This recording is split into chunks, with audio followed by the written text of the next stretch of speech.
From broke to boss, I flipped the script. Super Trucker Podcast got me fully equipped. Left the noise behind, now I'm stacking green. Voyager Nation made me live the dream. To break even, it would take some money from the load coming into Florida to break even. But as a business owner, this is not how you calculate. You have to calculate the whole week or like the whole process, the whole business process, not just one load at a time, because one load at a time, it's going to be very emotional. New owner operator, but your settlement checks are actually less than when you were a company guy? Well, here's a simple breakdown of what may be going on. All right, so number one suspect is your behavior. Yeah, for sure. I think that's the first actual place to look before you start looking at brokers and carriers and blaming everybody else, right? So one of the things are, let's go to miles. Are you putting in the same kind of miles when you were a company driver as you're an owner operator now? And I think this is the toughest question that a lot of people that are already in that situation, we're gonna have a very difficult time admitting that, but at the end of the day, none of that matters, because this video is actually for the people that are just jumping into the game. And now it's not as personal to you because we're not talking about you. And now potentially you can learn something out of some bad experiences of people that done it wrong. Yeah, so I mean, think about this. So for the most part, when you were a company guy, decisions are being made for you as far as what loads to take and whatnot. So once you buy a truck, a lot of that responsibility is going to be you now, right? So, you know, we have to understand, or you got to check yourself as to what's the thought process behind your decision making. So is it the same as when you were a company guy? They're thinking about profitability. Are you doing the same? Or is it based on the needs and wants of how you want this thing to pan out as far as home time and all that good stuff? But, you know, what's going on behind your head when you're talking about waiting for a better load? Let's wait for some better options. Or, what is behind those decision making, and what would be a good thought process to have? I think the best thing is obviously to compare the two. Treat yourself as a driver for your business. So, for example, I see a lot of owner-operators falling into this mindset of waiting for a perfect load, and that turns any work week into a shit show waiting game with absolutely no guaranteed results of any sort. And how many times when you were a driver, sometimes company took a load that was not ideal, but it kept you moving because we were concerned about a couple of things. Number one, the cost of doing business. So the truck has a payment, so obviously we have to make sure that that truck makes money. Another option, sometimes we took loads at a loss just to keep you moving, just to get you into a better place. So overall, as a holistic thing, we were still profitable. But the loss is only one load out of the, yeah. Yes, we took only one losing load out of let's say the whole week or whatnot, and we did not made it emotional. We did not sprinkle it with feelings, none of that stuff. We were a lot more concerned about your well-being as a driver, right? Yeah, and about their business as a whole than turning this one load into a shit show. I was a fleet owner myself, and I remember booking loads. Like, for example, one of the lessons that I learned about Florida, even though I was nowhere near Florida at the point in time. If I would send my driver into the Florida, I would book him the first load that he can just deliver his load going into Florida. Go pick up the next load right away. We're not looking into how much it pays. We're not hunting for money. Turn and burn, man. You just turn and burn, and we're coming out. And in many cases, after fuel and what I used to pay driver, that load was totally negative. Mm-hmm. To break even, it would take some money from the load coming into Florida to break even.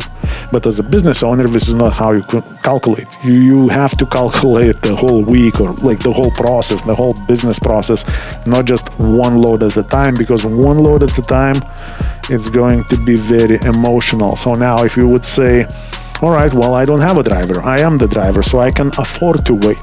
No, you cannot.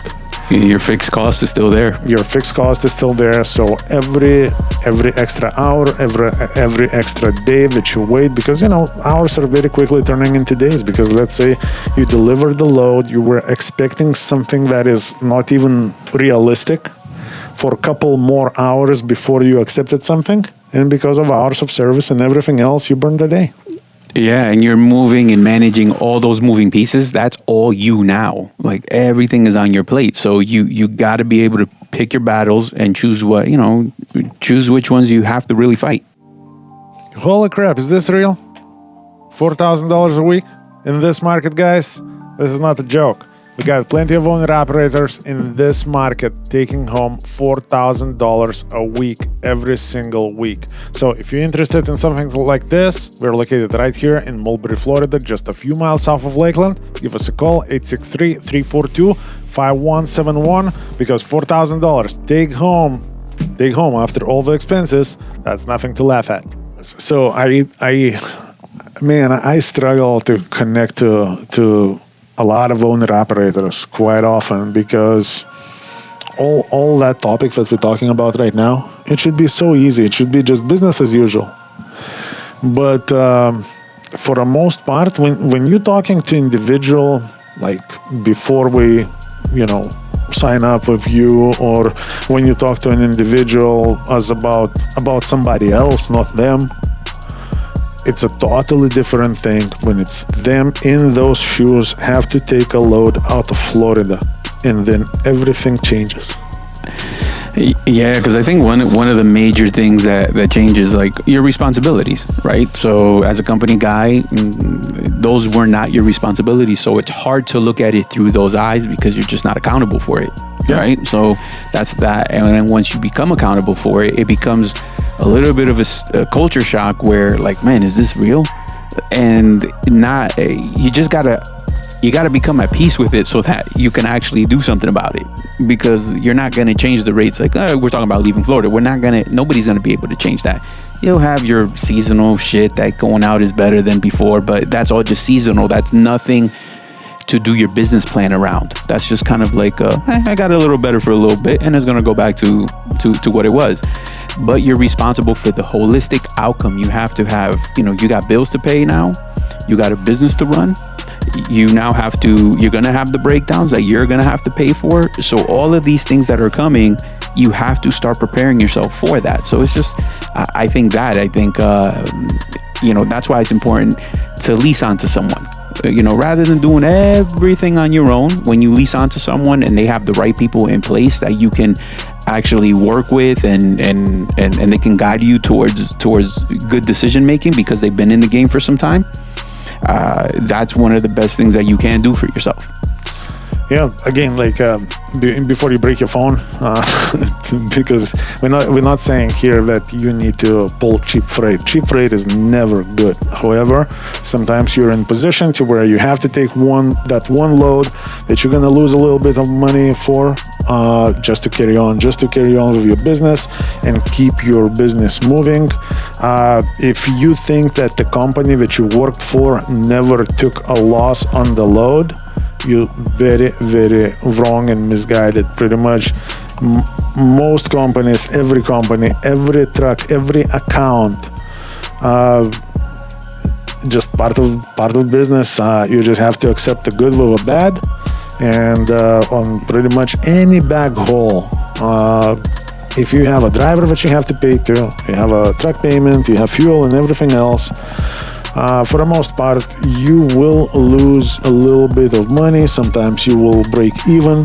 But at the end of the day, what matters is you putting in the work and getting the most out of that. So I would say if you're not making money, the easiest way to check it would be look at your driving record. Let's say look at your ELD. Yeah. If you haven't ran 5-6 days at least, and if you're not pushing 70 hours, I get it. Is that fair when the rest of the world works 40-hour weeks, yada yada? I think in Japan is like 30-hour weeks. That's for socialists. for the rest of us, for a business-minded people, you're a capitalist, so you have to be business-minded, not your feelings-minded, right? Yeah, correct. Mindset. So you gotta think about the business, about what can you do to get the most out of your business, instead of worrying about yourself as some sort of union rep, even though the union rep doesn't give a crap about single person. So the easiest way is to check it, look at your hours, see how many miles you ran. If you haven't ran, 3,000 miles per week, you didn't do your best. That's a fact. Yeah, for sure. And in a perfect world, could it be that you only run 1,000 miles a week and still make money? Yes, but instead of focusing on that, you should be focusing instead. If you can make money running 1,000 miles a week, I would be, as a business-minded person, I would be focused on, man, I want to run 2,500, 3,000 miles that week. Imagine how much money I can make if I would make enough doing just 1,000. Yeah, man, and that's the crazy part, because as a company driver, you don't know their fixed costs. As an owner operator, you will know your fixed costs. So I don't know if sometimes that's going to be your double-edged sword, because the sense of urgency has to be the same as when you were that company guy. Getting that load, getting out of Florida on that Monday, like you said, get as close as those 70 hours, get the 3,000 miles. That is every Monday. Rinse and repeat should be the same strategy every single week. Yes, because if you're asking yourself, right questions, let's say if you're a driver paid per mile, right? And if you not coming out on Monday because the truck had a mechanical issue that needed to be fixed, right? And now you coming back on your own accord on Friday morning because you have a cruise planned over a weekend, right? Do you really expect that same check as a driver as when you were running like the whole 70-hour weeks? No, you don't, because that's not realistic. So now, if you're an owner-operator and let's say you're not getting the most out of Monday and you're leaving yourself only Tuesday, Wednesday, Thursday, well, you're already at the mission impossible, because Tuesday, Wednesday, Thursday, it is impossible to run 3,000 miles legally in 3 days. And if you want to be home on Friday morning, Friday is already gone because you're just delivering a load and going home, right? Yeah. So if you didn't come out on Monday, or you only came out Monday night, that leaves you with only 3 days. And when you start looking at that perspective, not just that I have a truck and I was in trucking that week. What does that mean? No, look at the facts. Look at miles and days on the road. That's where you should be looking, and that's it. Yeah, yes, sure. And don't get lost into, could have, should have, because, I get it. Like, it should have been, $5 per mile, and, then 1,000 miles would give me $5,000 gross, and that would be amazing. No, yeah, because... And I agree. That would be freaking awesome. Yeah, but take those miles that you had been doing and look at, like what Mike said, go back a couple weeks, look at your logs, and if it's that constantly, then sometimes that's when you need to see is the facts. When you see that on paper, you're like, oh shit, man, maybe I can give a little bit more. And one thing that nobody's buying anymore is if you say that, oh man, I would have ran 3,000 miles, but my dispatcher had me sitting, then I have a question. No company is making money by you sitting. No. No dispatcher is in a normal company is making money by having owner-operator sitting. No, yeah. And to sit and wait for what? And as a matter of fact, even if it's a company truck, the company is losing money by having a truck sitting, because we have to pay the driver no matter what.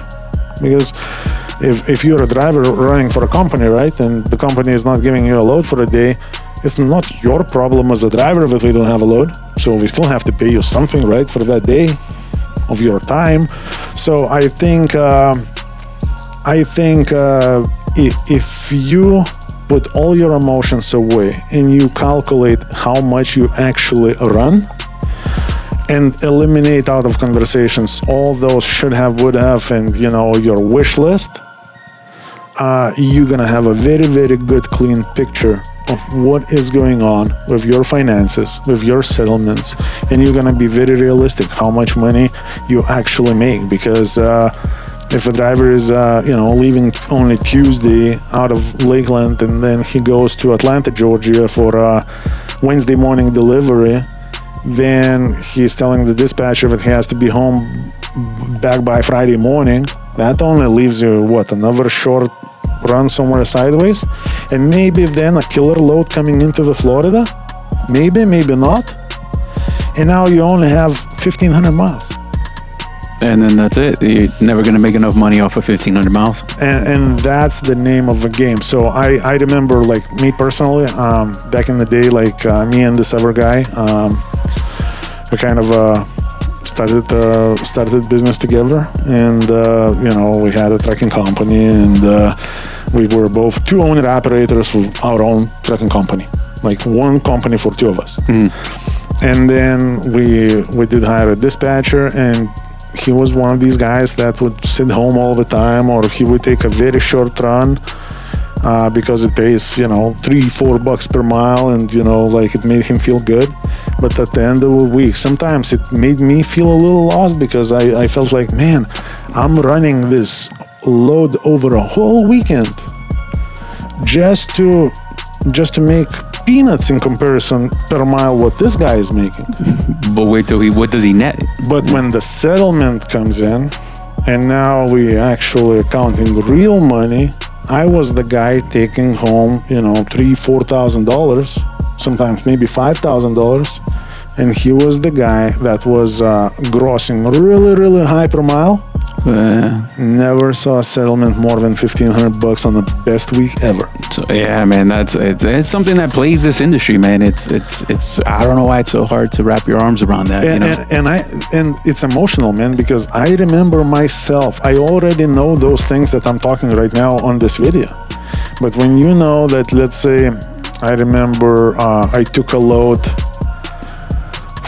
I knew that my next load is going to be really good, so I did the backhaul over a weekend. So I took a crappy load going from one place to another, which was, let's just say 1,000 miles for $1,200, because it was going into a very good area. And now I know that this guy has a load for Monday, $1,000 for 300 miles.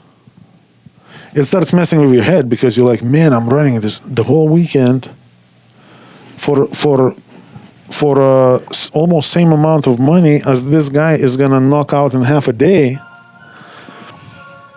But then once you start actually looking holistically, the whole week, all the miles and everything else, I was making a lot of money, and he wasn't making anything, even though on emotional level, on the surface level, it always felt like he's winning, but he wasn't. Yeah, so, and that's the whole point here, guys. It's collect your data, look at realistically what you're doing, no excuses, don't lie to yourself. Actually look at your facts, your situation, compare them, and see where you can actually improve. Yes, because a lot of people sometimes come into the comment section and we talk shit out of their ass, but at the same time, like, every time I invited one of those to come over here and just talk about it, nobody ever showed up. So the offer is still on the table. If anybody wants to prove us wrong, come on over, bring the receipts, let's talk about it. If you have a better way of doing business, I would love to hear it, and I would wanna share it with the people so everybody can take advantage of that. But at the end of the day, nobody ever took me on this offer. So I'm still here waiting, and nobody ever showed up. So if you get a hard on by going into a comment section and telling everybody how you're running $5 a mile because you have this magic shipper while everybody else is an idiot, you're only bullshitting yourself, because we both know none of that is real. There are gonna be some people that are gonna believe your shit in the comment section, and some people will potentially ask, like, hey man, like, let's hook up one day, let's talk about it, I want to know about it more. And crickets. You will be ghosts. So none of that is real, guys. We're not saying whole cheap freight, whole get the most out of every single load as much as you can, because that's the name of a game. That's a very opportunistic business. You gotta squeeze the crap out of that broker. But at the end of the day, don't lie to yourself. Numbers don't lie, feelings do. Let's keep on trucking. Be safe, drive safe, keep earning. Take care, guys. Operators looking for the best business owner opportunity, look no further. I got all the programs that are gonna make you successful. Everything to operating from 2 different fuel cards, top of the line trailers with a maintenance program that is unbeatable, to plates, insurance, you name it, we got it. All you gotta do is give us a call, 863-342-5171. Learn more and get started.